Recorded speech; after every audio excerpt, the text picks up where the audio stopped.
What is up, ONECast? Welcome back. Today we are continuing our relationship goals series, and I'm here with Trey, Randall, and Adam Haynes, and we're going to be talking about the L word, so I'm really excited today.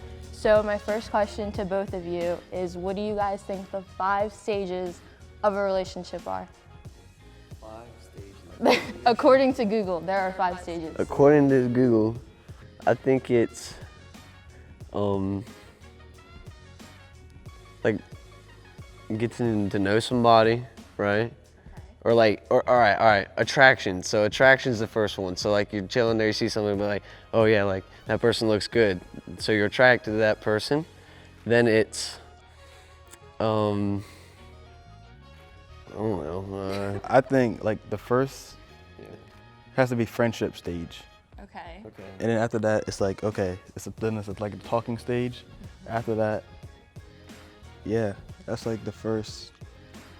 No, yeah, friendship. And what you said, it was the attraction stage, that's first. And then it's getting into a friendship. And then it's like, after that, it'll be relationships. I mean, personally for myself, like, if I was to see somebody that I like was attracted to, so the first stage would be attracted. Like I was attracted to that person, and then from there on, then I go up to them, make them laugh, make them talk to them, make them attracted to me, kind of do my thing, and then from there, then I would start to like get to know the person to a point where like, I can figure out like their tics and figure out like everything they.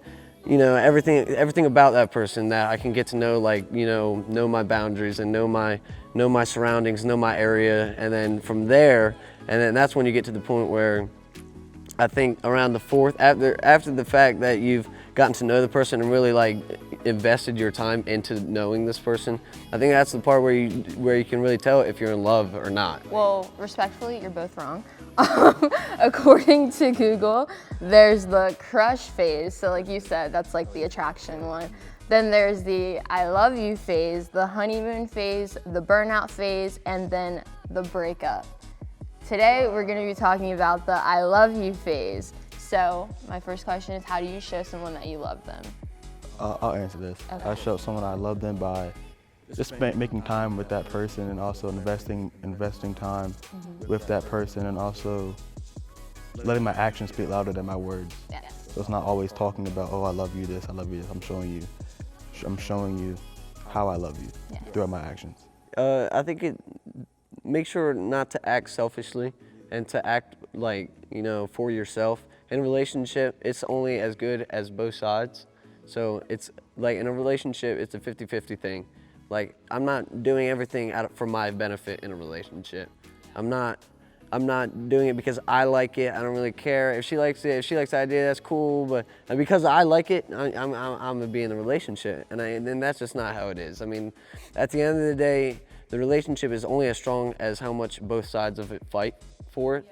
And then because of that, so I think to show love and everything like that, it would have to be through making it through the hard times, like being there for that person when they're struggling, like being able to pick them up when they're down, being able to, show them like a different way from like the way that they're going, and not, criticizing, like, being judgmental and criticism, those things destroy a relationship. Yeah. And then it gets to a point where, you feel like enemies, and I feel like that's where you were saying you get to like the, breakup stage, and that's because like, they're in it for themselves and their well-beings and like their own well-beings.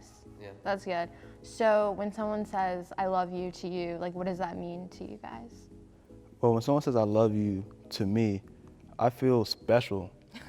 Because it's like when someone's saying I love you, because love is a really strong word at the end of the day. So it's like you don't go up to random people be like, hey, I love you.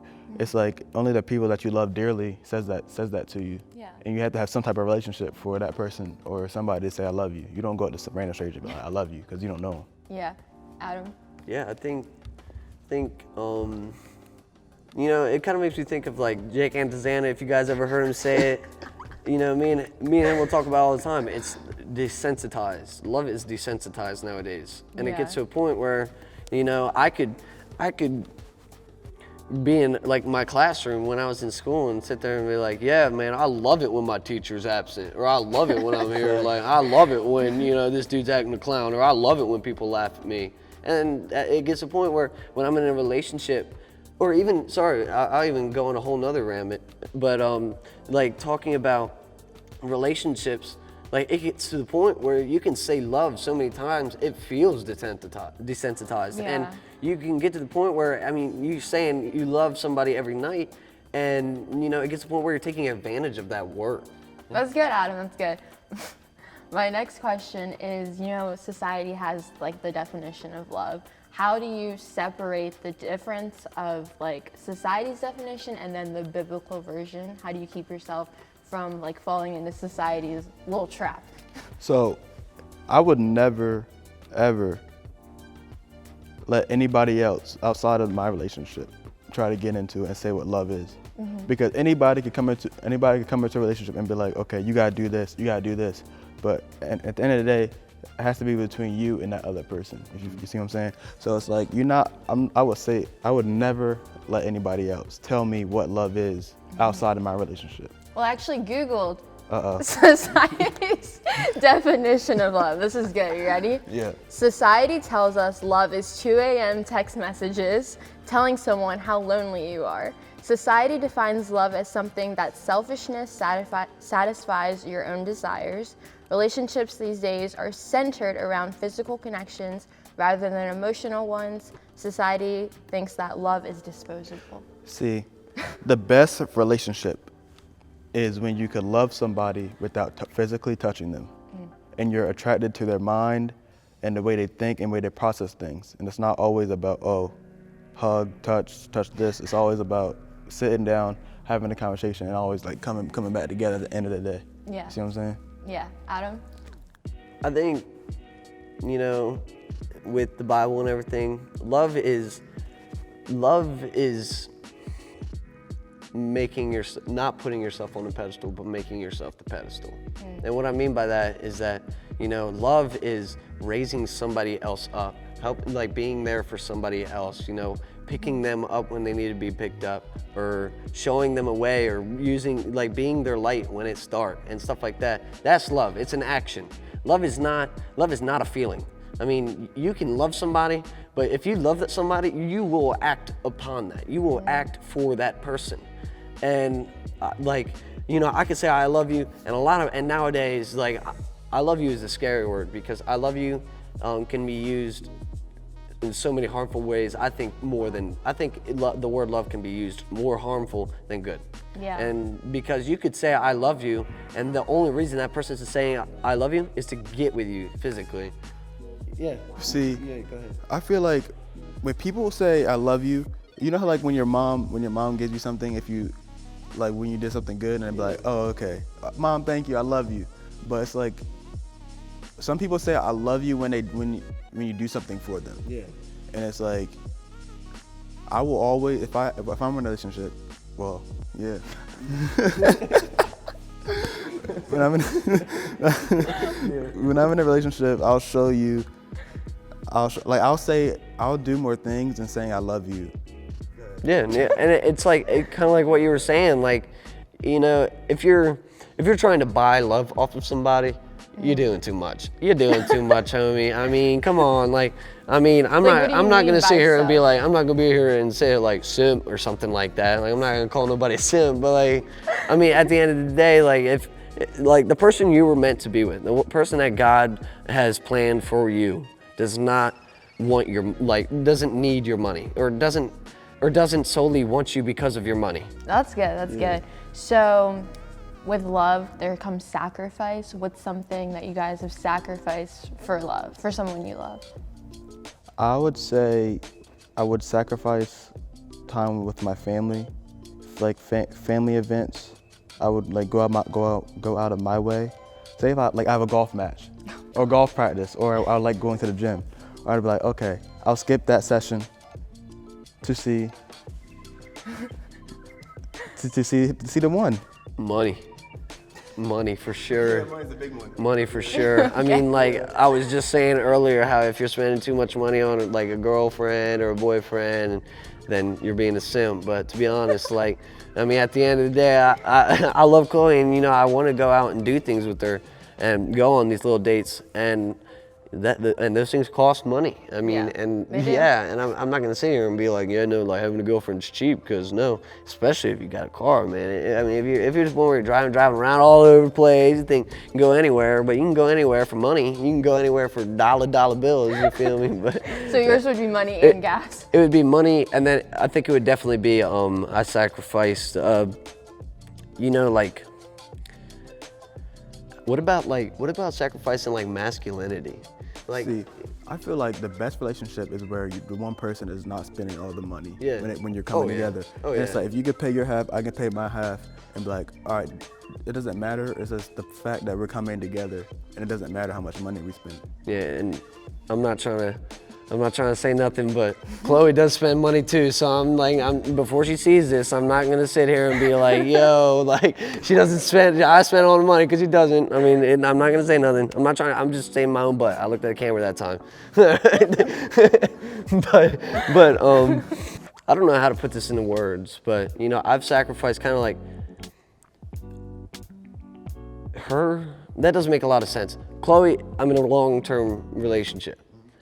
And being in a long-term relationship, you know, I don't get to, she's over in a different state for college, and I don't get to see her as much. I love her from a distance, but I have to sacrifice, you know, loving her from, you know, being able to be around her. So right now I have to sacrifice having time with her so she can be away, and I have to sacrifice the fact that I don't want her to go away, and I don't want her to be away, and I have to say to her, you need to go away.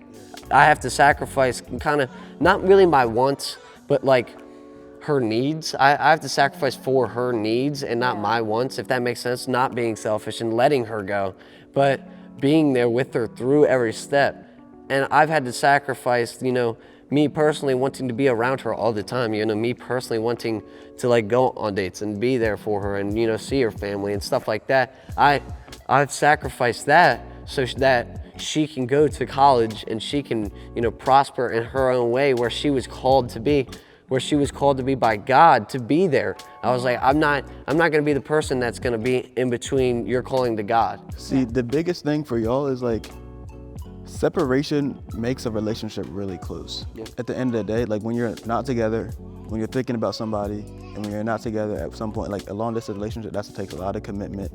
And when you're all together, when it's time for y'all to get together, then it's like, okay, it's gonna be stronger than ever because you missed that person for the longest time. You're not always talking to that person forever. And it's like, you got so much to talk about and so much to do while that person was gone, you know what I'm saying? So yeah. Yeah, I mean, it really, you know, it gives you, I'll tell you what it gives me. It gives you a feeling like you can pretty much get through anything. Oh yeah, for sure. And that's what it is. I mean, she even said to me, she was like, man, if we make it through this darn 4 years or whatever, then we're golden. And I said, don't get your hopes up, but I'm pretty much there with you too. Like, I'm not saying like that, but you know, like the devil's always going to try to stop us in every step that we're in. So this might be the hardest one that we've ever faced, but we've never had to face anything else. You know, and there's going to be things in the future that are going to like get down on us and wear us down and stuff like that.